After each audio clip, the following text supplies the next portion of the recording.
আসসালামু আলাইকুম ওরহমতুল্লাহ। আপনারা দেখছেন আল মাহাদুল আরবি আল আলামী, মার্কাজ মাদিনাতিসালাম। এটা সিলেটের দক্ষিণ সুরমায় অবস্থিত।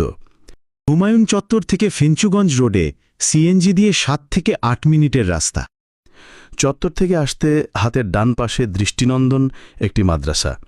পরিচালনার দায়িত্ব পালন করছেন ওস্তাদ মাওলানা তাফাজ্জুল হক সাহেব। এটি একটি আরবি মিডিয়াম মাদ্রাসা। এর ভবিষ্যৎ লক্ষ্য উদ্দেশ্য হচ্ছে কোরআন ও সুন্নাহর জ্ঞানের সাথে দুনিয়াবি জ্ঞানের সামঞ্জস্য করে আগামী দুনিয়ায় ইসলামের সত্য ও মুখলেস কর্মী বানানো। বর্তমানে এতে রয়েছে হেফজুল কোরআন বিভাগ, তাহিলি জামাত, মাদানী নেশা প্রথম বর্ষ ও দ্বিতীয় বর্ষ এবং সিলেট এদারা বোর্ডের অধীনে কাফিয়া জামাত। বাচ্চাদের খেলাধুলার জন্য প্রশস্ত মাঠ ও বিভিন্ন রাইড রয়েছে। ক্লাসের উন্নত ব্যবস্থাপনা ও থাকার উন্নত আবাসন ব্যবস্থা রয়েছে। দেশভরানো ওলামায়ে কেরামের আগমনের ধন্য এই প্রতিষ্ঠান। শিক্ষার পাশাপাশি ছাত্রদের উন্নত চরিত্র গঠনের জন্য রয়েছে তারবিয়াতি মাহফিলের ব্যবস্থা। ছাত্রদের প্রতিদিন 3 পারা কোরআন তেলাওয়াতের পাশাপাশি হাফেজ ছাত্রদের ইয়াদ মজবুত করতে শুক্রবার রাত্রে সবিনা পড়া হয়।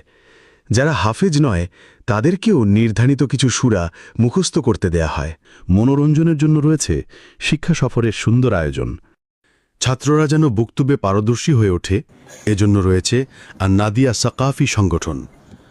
মাহাদের রাতের দৃশ্য দেখলে আপনি মুগ্ধ হয়ে যাবেন আর আপনার মন প্রশান্ত হয়ে যাবে যখন দেখবেন প্রত্যেক ছাত্র নিজ নিজ দায়িত্বে পড়ালেখায় মগ্ন থাকে। ক্লাসে উস্তাজরা যে পাঠদান করেন, মাগরিবের পরে তারা সেটা ভালোভাবে আয়ত্ত করে নেয়।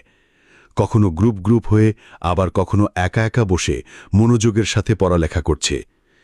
দিনই দুনিয়াভি জ্ঞানের অঙ্গনে তাদেরকে বহুদূর এগিয়ে নিতে প্রতিষ্ঠানটি তার চেষ্টা চালিয়ে যাচ্ছে। মাদানী নেশা প্রথম বর্ষের ছাত্ররা সার্বক্ষণিক ওস্তাদের তত্ত্বাবধানে আরবি চর্চা করে বছর শেষে তারা যেন আরব থেকে আসা একটি কাফেলা মনে হয়। মাগরিবের পর ছাত্ররা দুজন দুজন হয়ে আরবিতে কথা বলার চেষ্টা করে।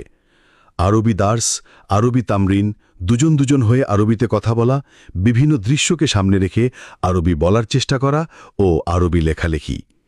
বছর শেষে এভাবেই তারা আরবি ভাষার অনেকটা আয়ত্ত করে নেয়।